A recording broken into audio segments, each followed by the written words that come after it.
بسم اللہ الرحمن الرحیم۔ السلام علیکم ناظرین، آپ دیکھیں گے سوشل میڈیا سے خبریں، ان کی متن ہمارے اور تجزیے بھی ہم دیں گے۔ اب دیکھ رہے ہیں نگہبان پاکستان اور پس پردہ سچ آفیشیل۔ ایک تازہ ترین مریم نے پھر کسی کی ڈیوٹی لگا دی ہے، بہت پیسہ خرچ کرتی ہے یار، عمران خان کے ہرس میں حوث میں بہت پیسہ خرچ کرتی، گوایا اس کے باپ نے بڑا تو ہر جگہ سے۔ طبیعت آپ کی دعاؤں سے میری ٹھیک ہوئی ہے، میری بھی دعائیں قبول ہوتی ہیں، اگر میں کو میری دعا قبول نہیں ہوتی پھر تو میں مشرک ہو گیا نا۔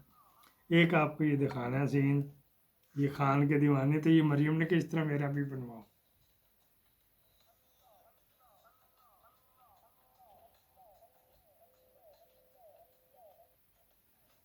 یہ بچی اب 2 4 5 سال بعد شادی اس کی ہوگی، بچے بھی آئیں گے، اس کے جذبے کو روکا جا سکتا بھلا؟ یہ نوجوان نسل جو تیار ہو رہی نا، یہ ملٹری اسٹیبلشمنٹ اور ان بگوڑوں کو، ان ڈاکوؤں کو، ان کو فکر لگ گئی۔ وہ فضلو کا بھی میڈیا ہے، بھی میڈیا ہاؤس ہے، تو اس میں بھی وہ اس طرح کی بناتا رہتا۔ ایک بندہ تھا، میں بیمار ہوں ابھی تک، تو مجھے یہ کہہ رہا آ جا، یہ میرا انجینئر ہے، انجینئر میرا مالک اس سے بنواتا ہے، ہر کام کرتا ہے، باہر بیٹھ کیا کہتے ہیں کنسٹرکشن کا ہر کام کرتا ہے، یہ سینیٹر بھی ہے، یہ وغیرہ وغیرہ بھی۔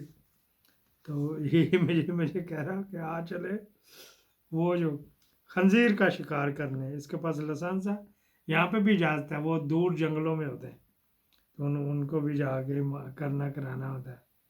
تو میں نے کہا یار میری تو طبیعت خراب، کندھا نہیں آ جا، پھر گندا کہاں میں کہا تو ملتا کیا 100 یورو ملے گا، 100 یورو بھی آج کل جو ریٹ چل رہا ہے 25,000 بنتا ہے۔ پھر جو یہ کھاتے ہیں میرا خیال رکھتا ہے، اسے پتہ ہے کہ مسلمان ہے، تو عزیز مکھن دیتا ہے، شہد دیتا ہے کھانے کے لیے، وہ بروچن جو آپ کو بتائی تھی وہ، یا ٹوسٹ، جو ٹوسٹ بڑی سی ہوتی امریکن ٹوسٹ بروڈ جو ہے نا، اس طرح اتنا بڑا ہوتا ہے اس کا پیس، اس کے اوپر لگا کے پھر یہ کعوہ پی رہا ہے اس طرح کا۔ ہم تو چائے کے عادی ہیں نا، تو وہ جناب علی باہر کو آتا ہے، تو میں نے کہا یار نہیں، کس بعض اوقات آئی ہوئی دولت کو بھی چھوڑنا پڑتا ہے، غیر آئی مایا کو چھوڑنا پڑتا ہے، اس وجہ سے کہا۔ اچھا جی ایک اور ہے، دکھا دیتے ہیں جی۔ عرشد شریف نے پروگرام تو کیا ہوا، وہ آپ کو دکھا دی تھی میں نے میرے خیال کہ جو عمران خان چائے ڈبو کے پی رہا، مجھے بھول ہی گیا، میں 2 دن وقفہ تھا نا، تو پھر بھی دکھا دیتے ہیں جی آپ کو۔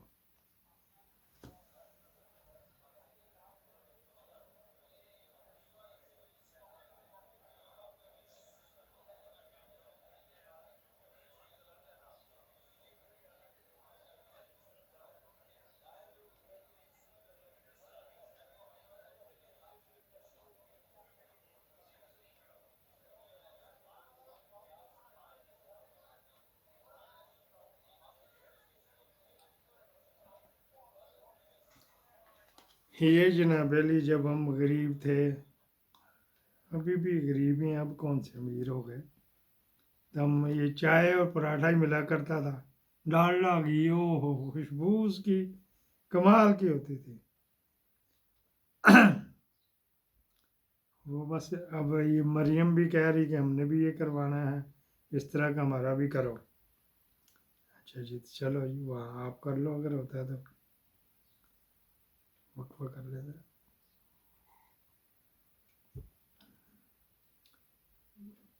ایک اور بات کر لیتے ہیں۔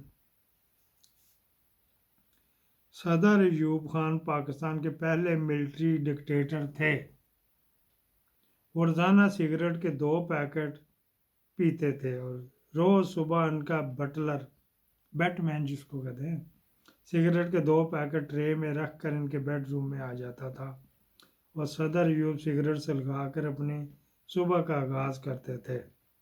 وہ ایک دن مشرقی پاکستان کے دورے پر تھے، وہاں ان کا بنگالی بٹلر انہیں سگریٹ دینا بھول گیا۔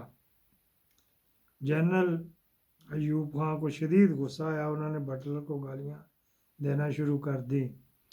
جب ایوب خان گالیاں دے دے کے تھک گیا تو بٹلر نے انہیں مخاطب کر کے کہا، جس کمانڈر میں اتنی برداشت نہ ہو فوج کو کیا چلائے گا؟ مجھے پاکستانی فوج اس ملک کے مستقبل خراب دکھائی دے رہا ہے۔ بٹلر کی یہ بات ایوب خان کے دل پر لگی، انہوں نے اس وقت سگریٹ ترک کر دی، پھر باقی زندگی سگریٹ کو ہاتھ نہ لگایا۔ یہ دیکھیں جی، یہ اس وقت کے ہوتے ہیں۔ ایک اور آپ کو سنا دیں، کلثوم نواز کا جو ہوتا نا، دادا ہی لگا، دادا تھا پھر، یہ دادے کا بھائی تھا۔ آپ نے رستم زماں گاما پہلوان کا نام سنا ہوگا۔ ہندوستان نے آج تک اس جیسا دوسرا پہلوان پیدا نہیں کیا۔ ایک بار ایک کمزور سے دکاندار نے گاما پہلوان کے سر میں وزن کرنے والا باٹ مار دیا، وٹا جو ہوتا 0.5 کلو والا جو بھی ہوئے گا۔ گامے کے سر سے خون کے فوارے پھوٹ پڑے۔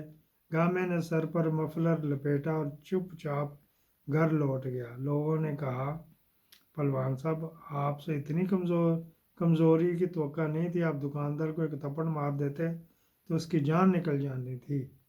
گامے نے جواب دیا، مجھے میری طاقت نے پہلوان نے بنایا، میری برداشت نے پہلوان بنایا۔ میں اس وقت تک رستم زماں رہوں گا جب تک میری قوت برداشت میرے ساتھ دے گی۔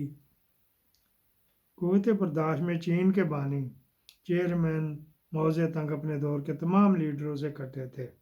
وہ 75 سال کی عمر میں سردیوں کے رات میں دریائے شنگھائی میں سوئمنگ کرتے تھے۔ اس وقت پانی کا درجہ حرارت -10 ہوتا تھا۔ ماؤ انگریزی زبان کے ماہر تھا، لیکن انہوں نے پوری زندگی انگریزی کا ایک لفظ نہیں بولا۔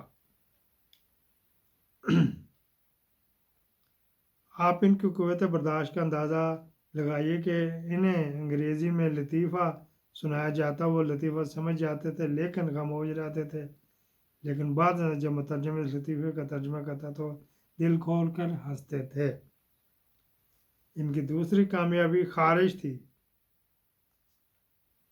انہیں ایک بار خارش کا مرض لاحق ہو گیا۔ خارش اس قدر شدید تھی کہ جسم پر کوئی کپڑا نہیں پہن سکتے تھے۔ بابر کی